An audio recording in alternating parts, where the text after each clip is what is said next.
Josh Allen won the MVP. The Chiefs lost the Super Bowl. Matthew Smiley is out. James Cook wants a contract extension, and much more on this episode of Circling the Wagons. Let's go. Hey, what's up, everybody? This is Pro Football Hall of Famer and former Buffalo Bill Andre Reed. You're listening to Nate and the Fellas on Circle the Wagons podcast. Nobody circles the wagons like the Buffalo Bills. Go Bills. Where else would you rather be than right here, right now? Hey, let's go Buffalo. Hey, let's go Buffalo. The Bills make me wanna. What is up, Bills Mafia? A lot has happened since we last talked to you. And this is an episode of Circling the Wagons, a Buffalo fan-based podcast. We're going to discuss a lot of different things that have happened. I mentioned the Super Bowl, the MVP, contract holdouts, coaches being fired, coaches being hired, and then some drama in between that. A lot of different fun things to discuss as we head into the offseason of the 2025 Buffalo Bills season. I'm joined, as always, by my co-host, John. John, man, it's only been 2 weeks since we talked. I didn't think we were going to talk, but there's just like 3 or 4 really juicy items to really sink our teeth into as Bills fans that are fun to discuss. So how have you been, man? I feel like you're probably in better spirits since the AFC Championship game loss. It's still a little bitter. I don't know. Dude, there's no shame in being a little bit better. I'm still a little bit better too. But I can say, let's get right into the Super Bowl before we talk about Josh Allen's MVP. The Super Bowl itself was interesting because if you had asked me how I thought it was going to go, I would not have picked that scenario. I think that I thought it would be close. I thought the Chiefs were going to win somehow near the end like they did last time they played the Eagles. But the Eagles just came out and just flat out dominated the Chiefs from the start. I believe it was 34-0 up until close to the end of the third quarter. And it was not a close ball game at all. John, I don't know about you, but I watched that game and kind of thinking about, I guess, how would it be different for how the Bills would have played that game, right? Like, nobody wants to not make the Super Bowl. Nobody wants to not play in the Super Bowl. But I looked at that game and I'm like, I don't know how the Bills would have done. But I also look at it as, what did this team that absolutely trounced the Chiefs, the only team that has been able to do that this whole season, by the way, just trounce them, because even the Bills, they didn't win by more than 9 points. I think it was like 30-21, something like that. It was a close game for all intents and purposes, but it was definitely not the beatdown that the Eagles put on it. I guess when you watch that game, what do you think about? Do you think about if the Bills should have been there, or do you think about what do the Eagles have that the Bills don't have? The full disclosure, I didn't really watch the game, but Same. I didn't really. I was like, from everything that I've heard and everything that I've seen watching the Eagles this year, as well as the Chiefs and everybody else, Eagles are really good. And if the Bills had made it to the Super Bowl, they could have easily gotten trounced too. The only thing that gives me hope in that scenario is that the Bills have a better offensive line, I think, as a whole than the Chiefs do. So they might have given Josh Allen more time. But there are other things that the Chiefs do have that the Bills don't have. Like, the Chiefs have a better defense. I mean, there's a lot to like about the Chiefs. I think it would have been closer. I still think the Bills lose that game potentially. I mean, they played the Eagles close 2 years ago and just barely lost that game. But I'm not sure that they win that game against the Eagles either. The way that the Eagles were playing, at least that night, they're on fire. From what I gather, the Chiefs didn't try that all that much in the run game, where the Bills have a good run game and their offensive line can run block really well. So that could have helped. you never know, right? We talk about the whole 13 seconds thing. It's like, oh, they would have beat the Bengals and gone to the Super Bowl, blah blah blah. But you don't know. Yeah, you have to win the other game first, and you gotta do that. So Yeah, definitely not the way the Bills have been playing the Bengals lately. It feels like did they play? I can't remember. God, it feels like the season's been 10 years ago already. The Bills played the Bengals this season and they won. Correct? I'm not dreaming that, or was it not this season? I don't even remember. They played the Ravens this season, not the Bengals. No, I'm like losing my mind right here. played the which division? I'm already in off-season mode. Like I know I'm looking ahead. Nobody wants to look backward. Anyway, while I look this up, the Bills play the Chiefs. They did not play the Bengals. I don't know where I got that from. God, yeah, I think played the 49ers. How's that? So they played the Ravens because they both won their divisions, but they didn't. Yeah, play the AFC this year. yeah, I think the Bills. One of the things to take away, I'm not sure if the Bills beat the Eagles. Maybe they do. Maybe they have the best game of their lives. The Bills don't necessarily play well when they don't have experience in that game. Like they usually do pretty well in the wild card game. They're usually a better team and they have the experience, especially against a team like, for example, the Broncos that haven't been in the playoffs in like 12 years, right? The Bills have the clear advantage there. But there's also the whole 7th seed factor, right? So the Bills keep getting the 2 seed without the bye. But they keep playing the 7th seed, which has never happened outside of the last few years, right? Like it's always been 6 seeds. So the 7th seed is even worse, and it's just like whatever. And like, has the 7th seed ever won? I don't know. Since they started doing that, I don't think so. Yeah, I want to agree. I don't think it has. Yeah, because everyone was saying that the Bills are going to be the first ones to have that happen to them, right? With the loss over the Broncos. People were calling for that, national media. Oh, this is going to be the Bills. Broncos fans, I'm sure, were saying it too. But you have that, and then I don't think that the Bills have the kind of defense that the Eagles do. You know, if you look back, John, I guess this is just we were concentrating a lot on the game last week or 2 weeks ago when we last talked, but a lot can be said about the Bills defense, just disappointing the Bills year after year and what they're doing and how they never seem to come up strong. And, you know, in these games that the Bills eventually lose, I mean, how many times you look at could Josh Allen have played better against the Chiefs? Sure. He didn't play terrible though. He played well enough to win that game, I think. Or at least give them a chance to, but the defense again failed. And it's not necessarily just the Kaiir Elam playing in Christian Benford's role, although that was a big part of it. A lot of it had to do with the fact that the Bills didn't have a really good game plan to stop the Chiefs. And then also, they can get no pass rush. That was the thing that stood out to me the most about the Chiefs-Eagles Super Bowl, is the Eagles, they think they pressured him at like a 38% rate, Patrick Mahomes. And any quarterback, it was the same thing. Like, think about when Tom Brady lost those 2 Super Bowls to the Giants. Like, one of the main reasons he lost is because the Giants had a 4-man rush between Osi Umenyiora, between Michael Strahan, between a couple of other guys I can't think of right now. Like, they were really good. That Justin Tuck, they were getting pressure on Tom Brady play in and play out, either up the middle. So it allowed them to do so much on the back end. The Bills don't have that pressure from their front four. They just don't. Like, whether you're talking about Von Miller, Greg Rousseau, I think is probably the best of the group, but Ed Oliver, Daquan Jones, I mean, you're not talking about a group that really gets pressure when there's only 4 guys there. And, you know, you can sense then the back end can't hold up the way it should because there's no pressure. So the back end has to cover longer, and they're not good enough to cover longer. Maybe if this was a Micah Hyde, Jordan Poyer, Trey White in their prime secondary, maybe we're talking difference. But I guess it just imprinted on me how rough this defense truly is for the Buffalo Bills and how it's really holding them back.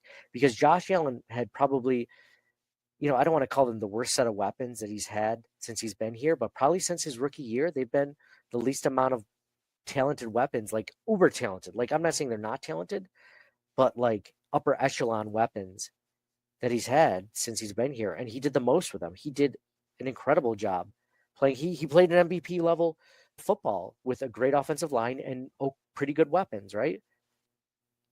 So I don't think it's Josh Allen. I think it's clearly on the defense, specifically the pass rush. The pass rush is something they've been working on ever since the very beginning of the Bills-Chiefs rivalry, and it hasn't worked yet. They've been trying. They've been drafting guys, they've been bringing in guys, but it hasn't worked yet. But they got to keep trying because clearly that has to work. And then the defensive backs, and you already mentioned White, Hyde, and Poyer, that's in transition, and that's just like aging vets and injuries and stuff. That turnover is inevitable. I think they'll get there, but you're right. The pass rush is probably the number one thing, and you could see it just based on the Super Bowl. The Eagles' pass rush is amazing, and even at linebacker, they're like next year. Like you're looking at the 2026 free agents. Bernard is going to be a free agent, and Milano's getting older. He's like, what is he? 30, 31? 31, I think. Yeah, 31. And then across like the 2026 free agents across the board are a lot more just Benford is a free agent, Rousseau is a free agent, Cam Lewis, Epinesa, Daquan Jones, and then on the offense, James Cook, who's might be home now anyway. We'll get into that, yeah. Well, Shakir, McGovern, David Edwards, starters on the offensive line. Like 2026 is going to be really rough. McGovern's already up for a new contract. 2026 he's due to be a free agent. Jeez. Okay. I mean, in a year I thought he signed it. Jeez, I guess it was only a 4-year deal, but it's crazy. It feels like it's only been 2 years, so that'll be a third year next year. So that's after 2026 season, you're saying, not after this next season.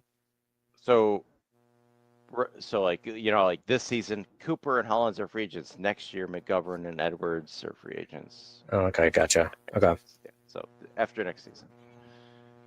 Okay. All right. So yeah, there's a lot there. Joey, I just put his comment. He said the Bills this is what happens when you have a small front defensive four. And I'd agree with that. It's not that they haven't tried. I mean, when Brandon Beane signed Von Miller, everyone was excited about it. Nobody was like, this is a terrible move by the Bills. Everyone loved it because Von Miller was still playing. He just won a Super Bowl. And his first season with the Bills before he got injured, he had 8 sacks in 11 games. And ever since that injury, which has been a season and a half, almost a little over a season and a half worth of games, he's only had 6 sacks since then. So he is not playing at the level that the Bills need him to. And you could say that's injury, that's age, whatever it is. But there's an out for the Buffalo Bills where they just eat $15 million of dead cap if they cut him. I'm on that train unless they can get him to somehow take a pay cut, which he did last season. He might be willing to do again this season.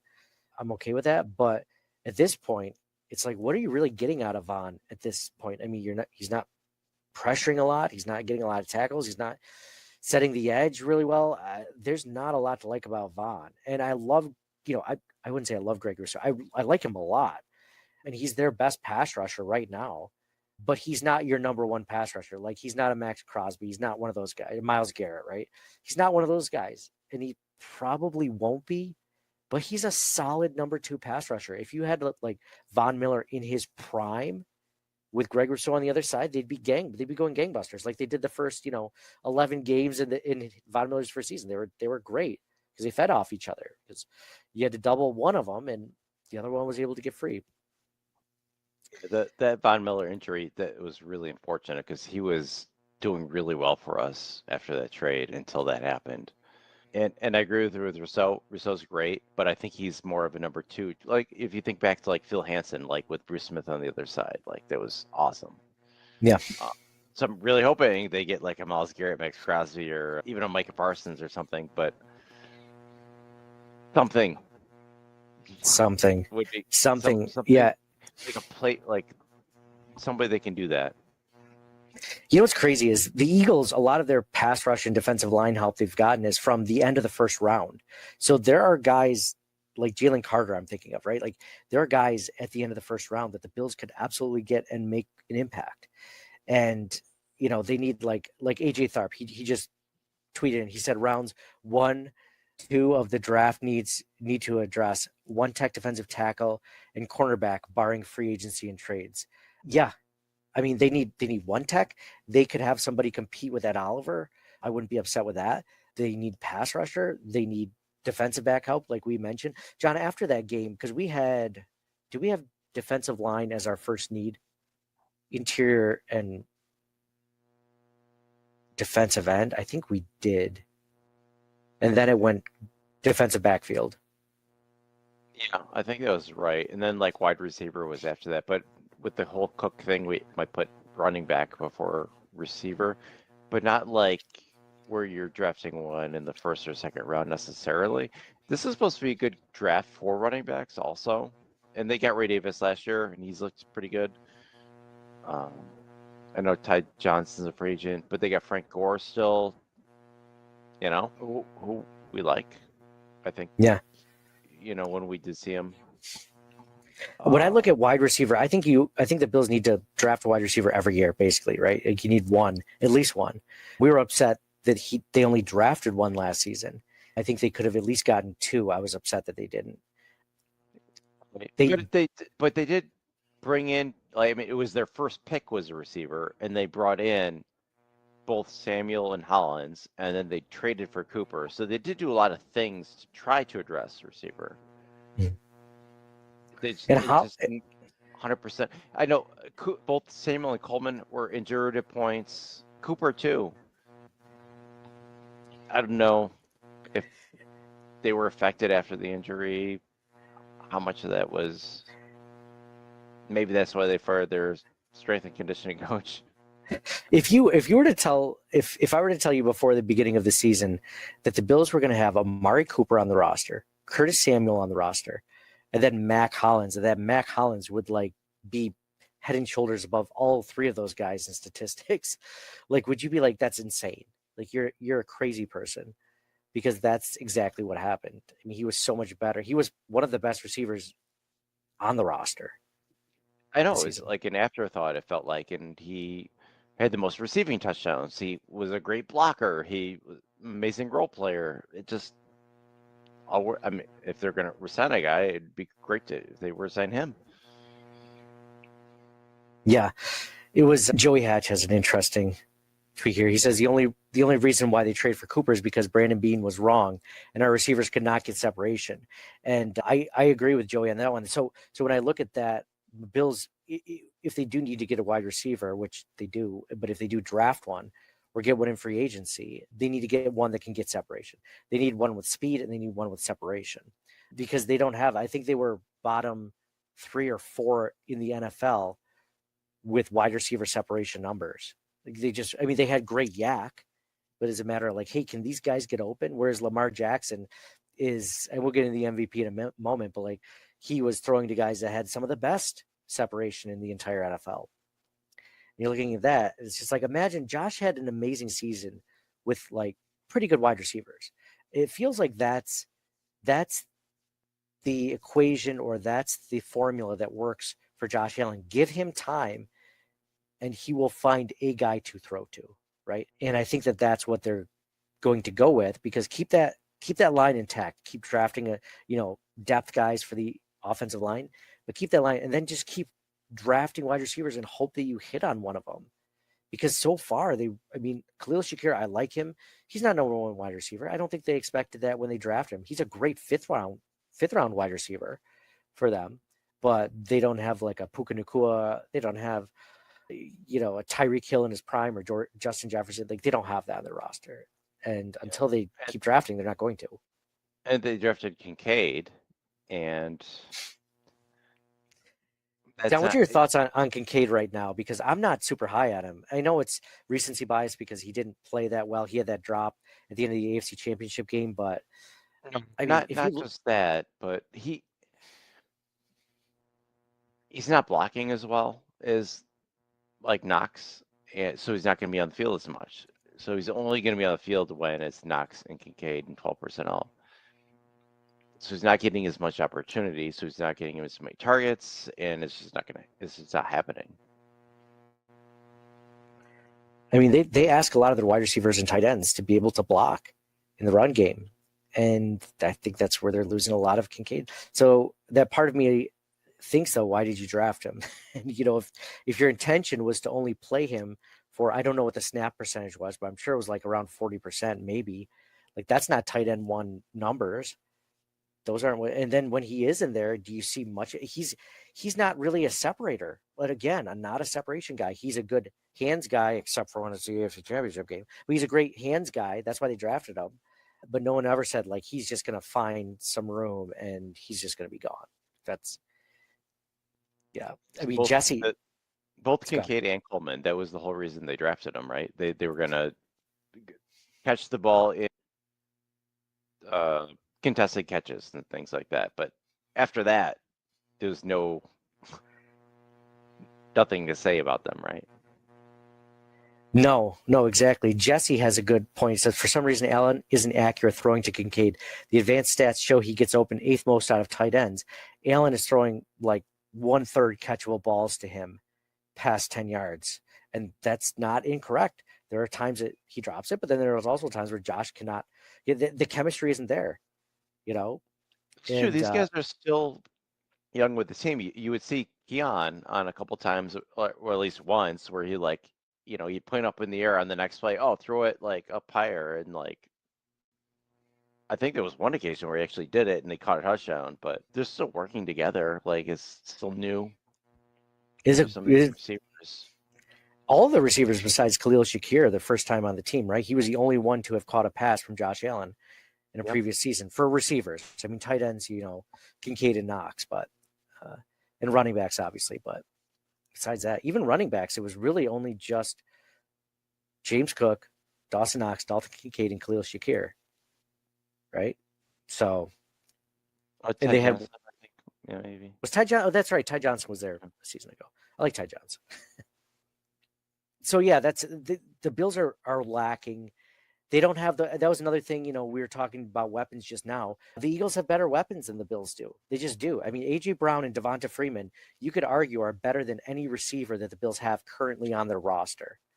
Both those two guys, and those are their top two guys. So the Bills absolutely, they need to upgrade in pass rush. They need to upgrade in weapons. They need to give Josh someone to throw the ball to. They need someone to actually affect the quarterback. And I mean, Josh is the same way. Hey, Brady was the same way. All the good quarterbacks are the same way. They say if you can get to them in 4 guys, they're not the same quarterback. And Patrick Mahomes was not a Hall of Fame MVP quarterback that night. And it's the same with Tom Brady when he played the Giants, like I mentioned. It's the same with Josh Allen. When you get in Josh Allen's face, he is not the same quarterback. He makes bad throws. He makes early throws. He gets happy feet. He does things he shouldn't have. But when he gets some time, he's a very dangerous quarterback. So anyway, I'm not going to belabor the point anyway, but there were definitely some clear differences. I don't walk away from that Eagles-Chiefs game thinking, the Bills were right there. Like, it was very clear to me that there were things that the Bills were lacking, specifically defensively, but then also weapons-wise. Agree 100% on the 4-man pass rush, and I think the Bills have been trying to do that. They just haven't been successful. Yeah, and not for nothing, give Bean credit for trying to get Von Miller, and if it wasn't for the injury, like, they might have addressed that need. I don't think that's Brandon Bean's fault, though. So, like, when he did that, we all loved it. Nobody, like I said, was poo-pooing that, but the results just aren't there. Greg Rousseau getting into the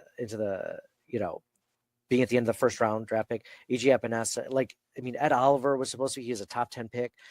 He has flashes sometimes. Daquan Jones is getting older.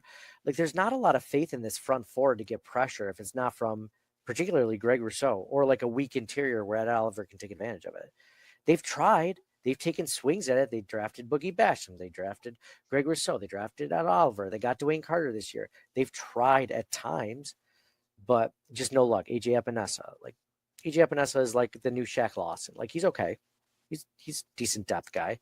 More of a run guy, but yeah. The Bills need to make, people have mentioned in the chat, I haven't shown every single comment, draft defensive players with all the picks of the draft, right? Just focus on that. And I can't really disagree with that. I mean, I would like, one wide receiver and one offensive lineman for Josh, but other than that, and maybe a running back, like you said, but other than that, man, just spend them all on defense. Do defensive line, secondary, maybe a linebacker.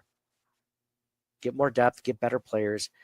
Let's do this so that we get into the playoffs. And even when we're healthy, we're just not playing up to par. So on a positive note, John, Josh Allen, Buffalo Bills quarterback, won MVP, which is great to see. John, you and I did not think that would necessarily happen. We bet Mike, our other co-host who is not on tonight, that it would not happen, to which we owe him each a garbage plate. So when we go out, he's going to eat 2 garbage plates, so we should eat 1. we only have to pay for 1. Then we'll say, oh, we'll get you next time. We'll just never go out with him again. That's how we do it. No, we just get him like a gift certificate or something. I don't know. We'll figure something out. No, we should go out and get garbage plates. Dude, I would love to go out. He has a place in Webster he wants to go to. I haven't checked out, so we'll definitely do that. We'll set up a night for it. So I didn't think that it was going to happen. It was a tight race. I think it was like 26-22 or something like that for first votes for Josh Allen over Lamar Jackson. I think it could have easily been Lamar Jackson. I wouldn't be upset about it because of how good of a season he had and, everything else going around him. But it was kind of like Mike said. I think a lot of the, people, when they were voting, looked at it as just like they kind of had voter fatigue of Lamar Jackson. Like, yeah, he had a great season. He exited in the first round or second round or whatever in the playoffs. It's not worth talking about, but it was interesting. I was happy to see it, and I was very surprised. But I think it was well earned. I mean, we've talked on the podcast that there were a lot of things that Josh Allen does that just without Josh Allen on the team, the Bills are what, 7-11, 7-7 or 7-10 or something. This is not a great team. We just talked about how bad the defense is, and luckily McDermott is a defensive-minded coach, so he can scheme them up when they're lacking in talent on personnel. Josh Allen makes that team run. That run game is not the same without Josh Allen. He means a lot to his team. So I know you agree with that. I'm just kind of. Yeah, I Allen, in my mind, flip for dollar is the MVP. I didn't think he was going to win it, but no, I'm happy for him. Well deserved. I got a trivia question. Ooh, yes. You name the other Bills players who have won the MVP award. John, come on, man. You think I don't know this? Oh, man. I'm going to leave it up to some of the people in the chat because there's some people going around. So there's only one other Bills player to have ever won an MVP, right? One other? Or is it? There's only been one other Bills player, right? No. There's okay. The most recent one. Okay. 2 NFL and 2 AFL. So if you want to name all 4. Oh, 2 A. Jeez. Andrew C says OJ. Is OJ one of them? Correct. 1973. Nice. I should have figured OJ. Season. I should have figured the 2,000 yard season. In 14 games, which is still a record. If you count yards per game, that's the best 2,000 yard season. Wow. He was just killing it. I want to say just this is where I was going to go. John Robert, I think he's right on this one, right? Last one was Thurman Thomas, 1993. Is that correct? You're half correct. 1981. But yes. Well, Thurman Thomas. Yeah, you were wrong. He was right. He was right. John did not give a year. I gave him the year. John says 1993. John Roberts, like, I did not say 1993. I knew it was 91. But can you name the 2 AFL MVPs? Oh, geez. I'm trying to think of who was even on the team at that. Was it Cookie Gilchrist? 1962, Cookie Gilchrist. Right. All right. Was the next person an offensive player or defensive player? Offense. 1965. Jack Kemp. Yes. Jack Kemp. All right. Wow. That's crazy. It's crazy that I got that. Those are literally 2 of the 3 players that I would have guessed from that era. So that's incredible. I thought so when I found out that Thurman Thomas was the last one to win it. For some reason in my head, I thought Jim Kelly won one. Did you know he didn't win one before you knew that Thurman Thomas was the last one? No, but so maybe he won a Pro Bowl MVP. Is that possible? Maybe you're Oh thinking. yeah, I don't know if yeah, that's true or not. I know Tasker won one for sure. I don't remember. maybe. It definitely wasn't a Super Bowl MVP. I know that. So it must have been a Pro Bowl MVP that he won. Something. Let's not get into that. Yeah, let's not. Jeez. Buzz Killington over here. I mean, he had a great speech, of course, and if you've seen it, he mentions, a player. He mentions Slick Rick in the mailroom, and I'm sure you've probably seen, the clips on social media. Slick Rick, tearing up, thinking about the fact that Josh Allen called him out specifically in the group, and he's like, "I'm just doing my job." He's like, and the fact that Josh notices me doing that, he's like, that speaks to the person Josh is, a leader, this organization, everything like that. And Wester gave him a new car. Like, I mean, you got a great story, man. Like, just good things. It's again, more reasons for us to love the fan base, love everything going on, and again, how you can feel, rooting for this team. It's just a great team, man. It is so easy to like these guys, and there's really not a lot of bad things. There's not like, oh, well, this guy was almost wanted for murder or, something like that where you're like, well, I guess I'm going to look the other way. This coach had a DWI and then, he rammed into some pedestrians. It's like, oh, well, got to try to justify that. Like, this didn't happen. The Bills are a very likable team. And it was a cool moment to see. It was cool to see Josh Allen get the respect that, we think he deserves, and puts Buffalo on the map again. And it's another notch his belt. And hopefully it's the first one of several. And hopefully that he gets to the Super Bowl MVP. He's holding Lombardi next time instead of the MVP,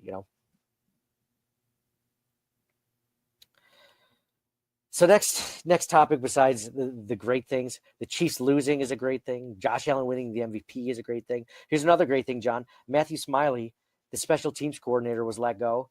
And I hate saying, I hate being happy about that, because I struggle with that, because you don't like to see people lose their jobs, their livelihoods. And I don't take solace in that. And I'm not happy for that reason, except when it comes to people that are underperforming. And John, that if you were consistently underperforming at your job, if I'm consistently underperforming at my job, we're not going to stay there. That's just the way it is. So special teams coordinator Matthew Smiley finally fired. He's one of the few coaches that I've asked for to be fired on the podcast. I'm sure, John, you feel a similar way. Were you upset, or were you just like, well, it is what it is? I think it needed to happen. Well, I mean, you know me, like years past, especially during the drought, I was calling for everybody's. But I mean, it's easy as like a money quarterback to do that. Like, but no, it needed to be done. He's not smiling anymore. There's some of the headlines thing. Yeah. Okay, that's poor taste. All right, but no, this new guy, not surprisingly, was with Carolina. Previous to this. But he does have some interim head coach experience also. He's also been special teams with Bears and Browns, going back as far as 2008, and then college before that. He's got a lot of experience. So, no, I think they needed to make a move. So let's see how this goes. Yeah, I hate being the guy that's like, oh, anything new is better, because people are just like, fire Sean McDermott. It's like, yeah, I'm okay with firing him if you can find a better replacement, because you don't know. You could get the next Josh McDaniels, right? Like, thinking that he's going to be better than Sean McDermott. Unless you can get Andy Reid or John Harbaugh, maybe. Seriously. Like, who's at this point? I mean, I wouldn't take, who's the Steelers head coach I'm just blanking on right now? Mike Tomlin. I wouldn't take Mike Tomlin at all over Sean McDermott. So no. I mean, Tomlin's never had a losing season. Well, that's the thing. It's funny, with the Super Bowl, is Nick Sirianni. People wanted him fired this season, and then he comes back and he leads the team to a Super Bowl win, right? Like, people that call for Sean McDermott to get fired, hey, I get it, man, but like that's not necessarily like they wanted Nick Sirianni fired. Look what happened. Yeah, fans are stupid, including us. Like we say Yeah. stupid things all the time.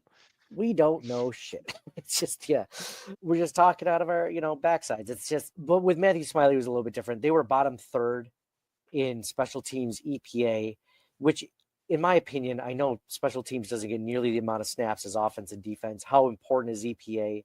I think you just notice when the special teams is really good or really bad. And I think for a lot of the season, they were not really bad, but they weren't good. I'd say they were unsatisfactory. If I was to give a rating of average to above satisfactory, below satisfactory, or completely dissatisfied, I was below satisfactory. I did not like him. I didn't hate him, but it just wasn't getting better. Sure, Tyler Bass got better as the season went on. I think even Sam Martin was doing better as the season went on. But their coverage units, the areas where you saw them getting coached, like I'm trying to think of which play where the Bills got caught on. It was against the Broncos. They got caught on a fake punt pass, right? Like that, they weren't ready for it. They had no idea that was coming. So I think that all comes on. Going into the playoffs, I thought the special teams would have cost them the most, but it turned out it was going to be the defense. But I thought for sure it was going to be special teams, right? Either missing a field goal or a botched punt, or a punt block or something. if you go all the way back to 13 seconds, or like they couldn't really relay the information to Tyler Bass that he was going to do this thing, or maybe they didn't. They didn't tell anybody that. Like the whole conspiracy there. Was that Matthew Smiley that was the special teams coordinator then? I think so. I think it was. I can't remember the last time they switched. It's been a while. I remember when Matthew Smiley came in, people were like really excited because they're like, "Oh, look at this guy! He wears cleats on the field. Like he's a." Oh no, I'm thinking of the offensive line coach at the time, the assistant offensive line coach that came from Indy.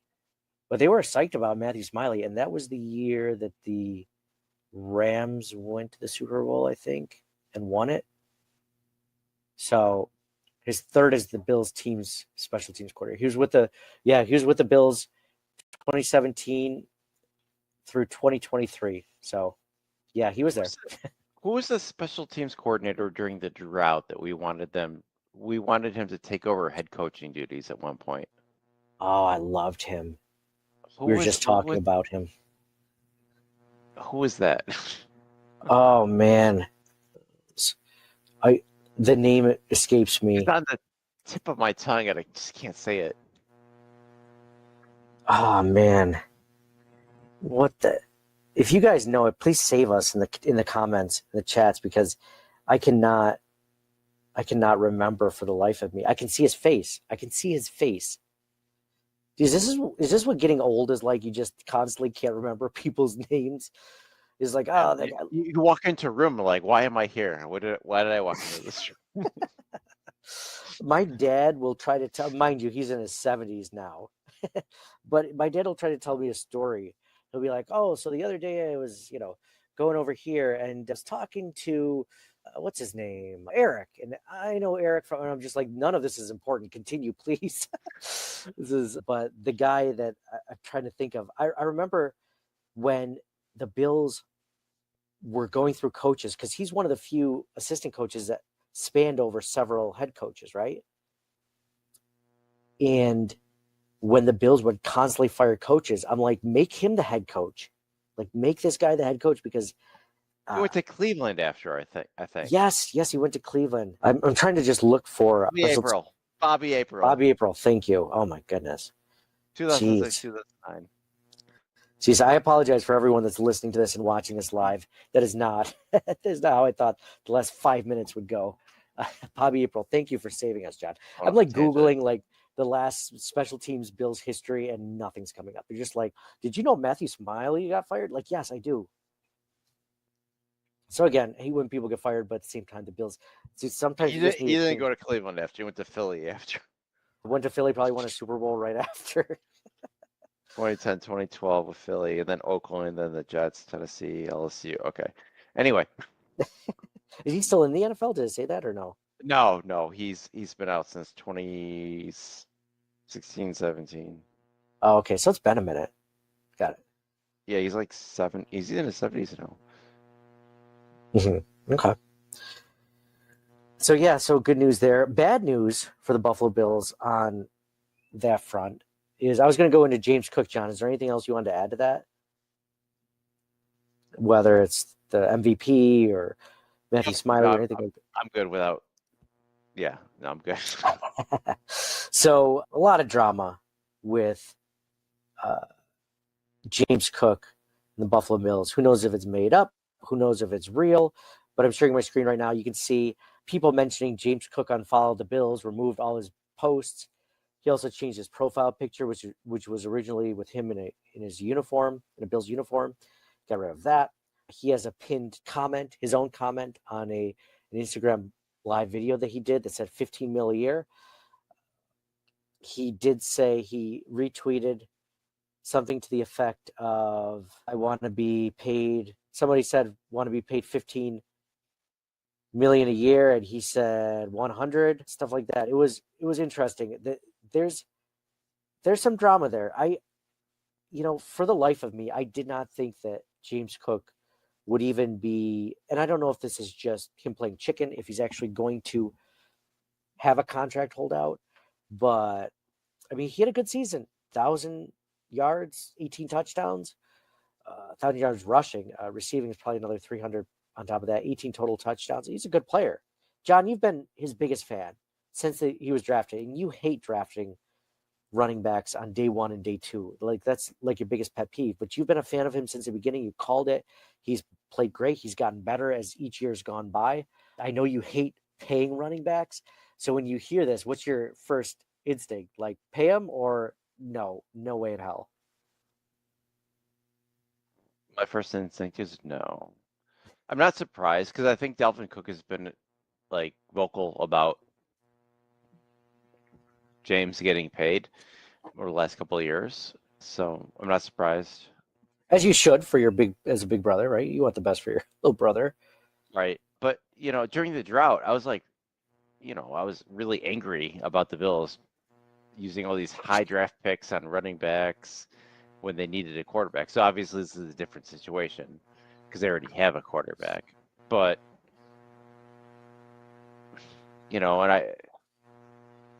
you could make the argument, like, look at Derrick Henry and Saquon Barkley, and they're older.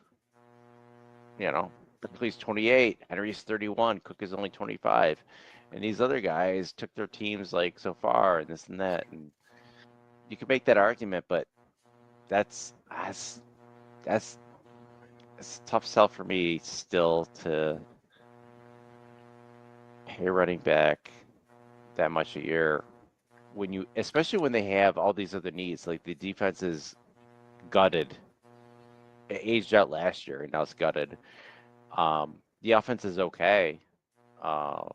They might need another receiver, and then, but Yeah, if it comes down to paying for a Myles Garrett or a Max Crosby or a better receiver for Josh Allen or pay James Cook 15 mil a year, I mean, it's not even close. Like, I mean, I'm not even going to entertain that possibility.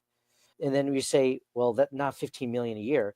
Like, what do you feel comfortable paying with? Because I'll tell you right now, average salary per year, Christian McCaffrey is at 19 million. I think people would say, sure, he deserves to be top 5, right? Jonathan Taylor, the next highest paid running back, is at 14 million per year. Saquon Barkley, 12.5 million per year. Alvin Kamara, 12.2 million per year. Josh Jacobs, 12 million a year. I mean, you go to the top 10, now you're talking like Chuba Hubbard at 8.3 million a year. Where do you feel comfortable in paying him? Because I got to be honest, like I wouldn't even pay $8 million for a run per year for a running back unless he was, top 5. And I don't know if James Cook is top 5. I love James Cook. I love what he's done. I think he's part of one of the best running back rooms this team has had since we've been fans of the team. But I think that James Cook's production has a lot to do with him getting better. He's a better running back than he has been, his first couple of seasons. But I think a lot of that has to do with the offensive line. I think the offensive line is the best he's ever played behind. So he's going to put up career numbers. There's still some downsides to his game. He's not really good at pass blocking yet. He's just not an all-round back. Like, you don't look at James Cook and like, this guy can carry the ball for 80% of the snaps. I want to say he only plays 40 to 45% of the snaps as it is. They don't run this team like they have a feature back. So I would not pay him 15. I would not pay him 10. I would not pay him 8. I think the most I would pay him is probably like a 4-year deal of $5 million a year, maybe. And that's about where I'd land with it. I know that he wouldn't take that, and I don't blame him. I wouldn't go that low, but he still wouldn't take what I would give him. What would you give him? 8.5. 8.5. So you go top 10 with him. But I also wouldn't necessarily do it now. I'd wait until after this year. And Oh, yeah. if he's going to hold out, if they think he's going to hold out, they just trade him as soon as possible. Yeah. The Bills pay their guys. That's the other thing that's weird about it. If the Bills have been really good at paying people before their contract is up, if they really value them. Like, think about Spencer Brown. His contract wasn't going to be up until the end of this offseason. And they paid him at the very beginning of the season. Same with Ed Oliver. Same with other guys. The other thing you got to look at, too, is so Cook is a 2026 free agent. And I already mentioned before all the other free agents they have in 2026. Shakir, McGovern, David Edwards, Bernard, Benford, Rousseau, Cam Lewis, Epinesa, Daquan Jones. Older. But all those guys, there's a lot of guys. A lot of starters. A lot of role players. In 2026, their contracts are up. Same year as Cook. They got to make some decisions. I don't think running back is going to be the one. If push comes to shove, he's not going to be a Bill. No, and it's unfortunate. You like James Cook. He plays really well. I think if it came down to me re-upping the starting center who's been doing well, or James Cook, I mean, there's no contest. You got to keep that offensive line together and hope that you hit some pieces in free agency in the draft for running back, wide receiver, and other pieces. And the defense. And the defense is already in shambles, right? And then you look at next year, Bernard, Benford, Rousseau, and Cam Lewis. Also, Reed Ferguson is a free agent this year. They're going to resign him, right? That long snapper, right? I would imagine. Yeah, I would imagine he'll come back. So, yeah, it's funny you said, like, someone had mentioned, Joey Hatch says he'd give him 4 years, $40 million, half guaranteed with incentives. But with that amount of money, I need 2,000 all-purpose yards every season. Exactly. And it's not that James Cook couldn't do that. They just don't ask him to. And this isn't the same as, like, remember Le'Veon Bell when he held out with the Steelers? I mean, he was their entire offense, running the ball, catching balls out of the backfield. I mean, this is a guy who was the back.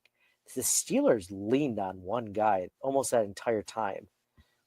And I don't know if it's the same way. I haven't really followed their running back room since then.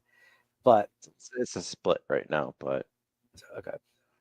So they did, and then it made sense for him to hold out. I don't think that was a smart idea, but at least with a guy like that, it made sense to hold out because you are that entire offense for the most part. But James Cook is not this in total offense, not this entire offense. He's I think that's by design. The Bills like to rotate lots of positions, actually, and it's worked for them, and it keeps guys fresher too, and the depth guys get more experience. Yeah, agreed. So, I mean, if you're worried about it, hey, draft someone on day 3, just to have in the background. If you don't think you love Frank Gore Jr., And Ray Davis might end up being your starting running back. Like, draft another guy for depth just to be safe. I mean, the Bills have 9 picks this year. It's supposed to be good running back class this year. Not that I want to like spend an early pick on a running back, 'cause you know how I feel about that. But just something to keep in mind. Yeah, something to keep in mind for sure. So we hit on the James Cook drama. We hit on the Super Bowl, the MVP, Matthew Smiley leaving. What am I missing, John? There was a couple of other things that happened. I don't know. I don't think I had anything else. Oh, they re-signed Alec Anderson or something like that. He's going to be on the team a little bit longer. The Bills, not for nothing. We mentioned the offensive line being good. They've been healthy the last couple of seasons. Luckily, they've been healthy. And they actually, for the first time, kind of have decent depth. With Alec Anderson playing the 6 offensive linemen a lot of the season, he's getting valuable playing experience, just more reps. You're talking about, guys in Tylen Grable, guys that could potentially be their starting swing tackle or right tackle or left tackle as time goes on. They have Cedric Van Granger is their, backup center, the guy out of Georgia. Like, they have decent depth and they drafted guys. So I'm still high on the offensive line. The Bills just need to make some swings at a receiver or so, maybe a running back, but then, hey, hit that defense, like you said, that defense. I think we should finalize our big board of needs. But I want to say, if I looked at ours from last season, I think defensive line is near the top that season too. I think we've always been kind of pounding on the table for that, and it just doesn't seem to happen. We might have been slightly more wide receiver last year, but I think defensive edge pass rusher is probably number 1 now. Yeah. Exactly. So cool, John. It was good talking to you, man. It was good talking Buffalo Bills with all of you guys. If you have any comments, feel free to shoot them over our way via DM, or if you're not following us on social media, please do. We're at CTW Pod, like X Circling the Wagons Pod. So let us know your thoughts on the team. We're going to hopefully use that and our perspective throughout the season. Thank you guys all for getting in the comments for this one in the chat and giving us your thoughts on it. This has been, I didn't think we were going to talk this early. I know we're going to talk again sometime before free agency starts. I'm not sure exactly when. We're not doing the absolute, weekly show like we've been doing during the regular season, but, kind of taking it easy. There's only so many things that we can talk about at a time, and there's just a lot of drama going on. Good things, and then some off-ball things. And it was a good weekend. If you're a Bills sports fan, the weekend of Josh Allen getting the MVP, the Eagles getting just destroyed in the Super Bowl, and Matthew Smiley being fired. I mean, if you were a fan of all these 3 of those things, it was a good weekend as a Bills fan. And for me, I thought it was going to be an awful weekend. I thought the Chiefs were going to three-peat, and they didn't. So I was happy, man. I was happy. So appreciate you guys all being a part of this. Appreciate you guys all listening, watching, live stream, everything. If you're not doing that, please do follow us. We can get you guys in, like Joey, AJ, Jesse, John, all these other folks earlier. Andrew, appreciate you guys all being a part of the show. John, any final thoughts before we end this one and bid ourselves adieu before we have to Mike a garbage plate for being wrong about the Lamar Jackson MVP and Josh Allen thing? Only 67 days until the draft. Sounds good, man. So for me, Nate, or for John, I guess this is your chance to sign off and say go Bills. Go Bills. For me, Nate, go Bills.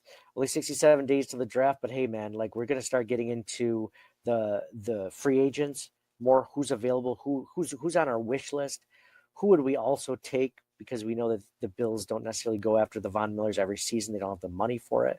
We're going to go over contracts and stuff like that, who you would see from free agency, who you don't mind seeing let go. Joey mentioned earlier that, Reed Ferguson is the most longest tenured Buffalo Bill. So I guess I'm sure they'll probably keep him. But, there's some other players to talk about. Matt Collins, like you mentioned, Amari Cooper, stuff like that. So I think it's going to be some fun discussion. So thank you guys for all for listening, for viewing, for being a part of the show, for staying optimistic with us, because it was rough there for a couple of weeks. And I think we're finally starting to dig ourselves out of it. So, I was listening to Joe B's podcast, and he mentioned that the Bills have different expectations this next season because this last season they didn't have any. Nobody was expecting them to win the AFC East even, much less go to the AFC Championship game and go 13-4. So have the second seed again, win the division for the 5th year in a row. It's just the expectations are going to be there this season. And I'm hoping that the Bills can live up to it. And I think they're playing like a better team. They just need a few pieces and a few changes, and I think they can be there. So thank you guys all for listening. For me, Nate, go Bills, and we'll talk to you guys again soon. Thank you for listening to the Circling the Wagons podcast. Download and subscribe to us in your favorite podcast service. Email us at ctwpod@gmail.com. That's Charlie Tango Whiskey Pod@gmail.com. Follow us on Facebook and Twitter at CTWPod. And most importantly, go Bills! Nobody circles the wagons like the Buffalo Bills. Nobody circles the wagons like the Buffalo Bills, Nate. Well, listen, the whole show is called Circling the Wagons. Say no more. I love it.